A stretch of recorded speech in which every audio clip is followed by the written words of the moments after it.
मजबूत टोटलपर्यंत नेण्याचे काम कॅप्टन धोनी व रैना यांच्यावर आले होते. पण वहाब रियाजने 42 बॉलमध्ये 25 धावा केलेल्या कॅप्टनला LBW केले आणि त्यानंतर भारताचे एक एक शिलेदार आऊट व्हायला सुरुवात झाली. कुठे 16 ओव्हरमध्येच 100 पार केलेला भारतीय संघ 41 ओव्हरनंतर केवळ 205 रन आणि 6 आऊट झाला होता. यानंतर रैनाने एक बाजू लावून धरत नाबाद 36 धावा केल्या, परंतु रैनाला कोणाची साथ भेटत नव्हती.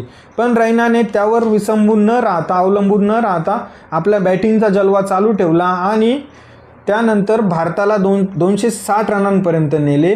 यामध्ये वहाब रियाजने 5 विकेट घेतलेल्या होत्या आणि भारत 260 रन 9 आऊट अशा स्कोअरवर येऊन थांबला होता.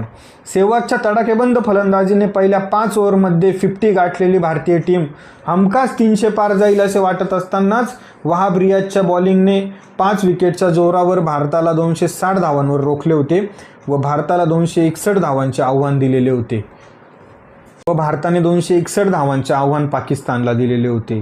भारतीय संघ हा पाकिस्तानच्या बॉलिंग विरुद्ध किती मजबूत असली तरी नेहमीच परफॉर्मन्स करत येत होता आणि तसा चढ उतार या मॅचमध्ये चालू राहिला.